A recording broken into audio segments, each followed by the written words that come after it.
আসসালামু আলাইকুম রহমতুল্লাহ। ওয়ালাইকুম আসসালাম রহমতুল্লাহ। তোমার নাম? মোসাম্মদ ফাতিমা খাতুন। আব্বুর নাম? মোহাম্মদ শুকুর আলী। বাসা? কান্দিভিটা। কি পরীক্ষা দিতে আসছো? হাদিস পরীক্ষা দিতে আসছি। হাদিস শরীফ, মাশাআল্লাহ। তো হাদিস শুরু করো প্রথম থেকে।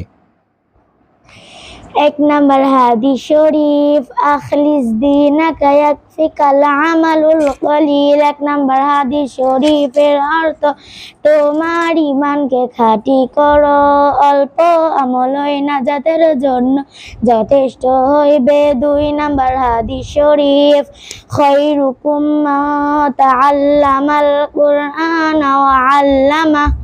দুই নাম্বার হাদিস শরীফের অর্থ, তোমাদের মধ্যে সর্ব উত্তম ওই ব্যক্তি যে কোরআন মাজিদ শিক্ষা করে এবং অপরকে শিক্ষা দেয়।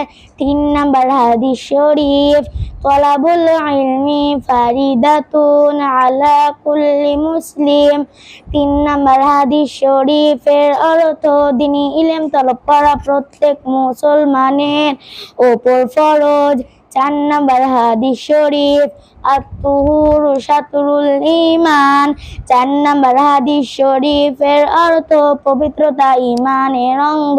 পাঁচ নাম্বার হাদিস শরীফ, মিফতাহুল জান্নাতিস সালাহ। পাঁচ নাম্বার হাদিস শরীফের অর্থ, নামাজ বেহেশতের চাবি। ছয় নাম্বার হাদিস শরীফ, আউয়ালু মা ইউহাসাবু বিহিল আবদু ইয়াওমাল কিয়ামাতিস সালাহ। ছয় নাম্বার হাদিস শরীফের অর্থ, কিয়ামতের দিন সর্বপ্রথম নামাজের হিসাব হইবে। সাত নাম্বার হাদিস শরীফ, ফাদলুল আলিমি আলাল আবিদি কাফাদলি আলা আদনাকুম। সাত নাম্বার হাদিস শরীফের অর্থ, তোমাদের মধ্যে সর্বাপেক্ষা ছোট ব্যক্তি হইতে আমার মর্তবা যত বড়। বে ইলম আবেদের চেয়ে একজন খাঁটি আলেমের মর্তবা তত বড়। আট নাম্বার হাদিস শরীফ, আদ-দুআউ ওয়াল ইবাদা। আট নাম্বার হাদিস শরীফের অর্থ, দুআই ইবাদত। নয় নাম্বার হাদিস শরীফ, মাল্লাম ইয়াসআলিল্লাহ ইয়াগদাব আলাইহি। নয় নাম্বার হাদিস শরীফের অর্থ, আল্লাহ তাআলা, যে ব্যক্তি আল্লাহ তাআলার নিকট দোয়া করে না, আল্লাহ তাআলা তাহার উপর রাগান্বিত হন। মাশাআল্লাহ, অনেক সুন্দর হয়েছে।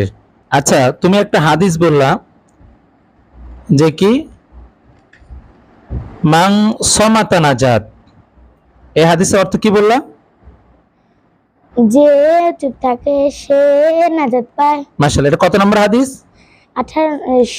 18 নম্বর হাদিস। 18 নম্বর হাদিস, মাশাআল্লাহ। তো যে চুপ থাকে সে নাজাত পায়, তাই না? জি। তো এই বিষয়টা তোমার মধ্যে এবং আমাদের মধ্যে আমলে নিয়ে আসতে হবে। কথা কম বলতে হবে, অপ্রয়োজনীয় কথা বলা যাবে না।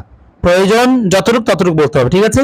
এটা আম্মুকে, আব্বুকে, তোমার বোনদেরকে বা তোমার দাদা দাদি, নানা নানিদেরকে বোঝাতে হবে যে কথা কম বলতে হবে, কথা বেশি বলা যাবে না, অপ্রয়োজনীয় কথা বলা যাবে না, যেটা প্রয়োজন সেটা বলতে হবে। অহেতুক কাউকে নিয়ে গল্প করছে, বুঝতে পেরেছো, এগুলো করা যাবে না। এগুলো একদম বন্ধ রাখতে হবে, কথা কম বলতে হবে। মনে থাকবে ইনশাআল্লাহ? জি। আচ্ছা, তাহলে এখানে বলছে মান সামাতা নাজাত, যে চুপ থাকে সে নাজাত পায়, যে কথা কম বলবে সে জান্নাত পেয়ে যাবে। নাজাত মানে কি? জান্নাত পেয়ে যাবে, বুঝতে পেরেছো? অতএব কথা কম বলতে হবে। হ্যাঁ, তারপরে তুমি এই পাশে 12 নম্বর হাদিস কি বলেছিল বলো তো? হুব্বুদ দুনিয়া রাসু কুল্লি খাতিয়া। হাদিসের অর্থ? 12 নম্বর হাদিস শরীফের অর্থ, দুনিয়ার মহব্বত সমস্ত গুনাহের মূল। হ্যাঁ, দুনিয়ার মহাব্বত সমস্ত গুনাহের মূল। দুনিয়াকে যত বেশি ভালোবাসবা তত গুনাহ বেশি হবে। যেমন আমরা আজকে বাসায় সুন্দরতা করার জন্য, সুন্দরকরণ করার জন্য কি করি, বাড়ি বানাই, অনেক দামি ইট, সিমেন্ট, বালি দিয়ে বাড়ি করছি। করতে গিয়ে আমরা দেখা যাচ্ছে একটা সুন্দর মনের মতো বাড়ি করতে গিয়ে মানুষের কাছে টাকা ধার নিচ্ছি, তারপরে কি বলে সুদের উপর টাকা নিচ্ছি, কিস্তির উপর টাকা নিচ্ছি, একটা ফ্রিজ কেনার জন্য ধার নিচ্ছি। মানে দুনিয়ার যত জিনিস আছে, যত বেশি মহব্বত করবা তত গুনাহ বেশি হবে। অতএব দুনিয়ার যে আসবাবপত্রগুলো রয়েছে এগুলোকে ভালো কম বাসতে হবে, আর আখিরাতকে বেশি ভালোবাসতে হবে। অর্থাৎ নামাজ কালাম ইবাদত বন্দিগি এগুলোকে বেশি ভালোবাসতে হবে, তাহলেই গুনাহ হবে না। মনে থাকবে ইনশাআল্লাহ। জি। ঠিক আছে, যাও। আসসালামু আলাইকুম। ওয়ালাইকুম আসসালাম।